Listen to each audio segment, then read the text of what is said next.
Hello' guys, আশা কৰোঁ সকলোৱে ভালেই আছে। ভিডিঅ'টো ভাল লাগিলে লাইক কৰিব, ভাল নালাগিলে ডিছলাইক কৰিব, লগতে কমেণ্ট কৰি জনাব কেনে লাগিছে। ক'ত যে হেৰাই গ'ল মোৰ সপোনবোৰ, হঠাৎ যেন সকলো সলনি হৈ গ'ল। নেজানো এতিয়া সঁচা প্ৰেমৰ অনুভূতি কি, আপোনজন হেৰুৱাৰ আবেগ কি। মোৰ হৃদয় যেন কঠিন হৈ পৰিছে। এসময়ত আবেগ অনুভূতি মোৰ হিয়াত উপজি পৰিছিল, কিন্তু যাৰ বাবে ইমান মৰম আছিলে সেইজনেই যেন বাৰে বাৰে আঘাত কৰে হিয়াত।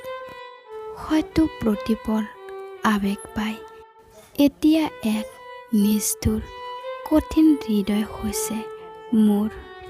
কিন্তু জানা, তোমাৰ বাবে আজিও মোৰ প্ৰেম জীয়াই আছে।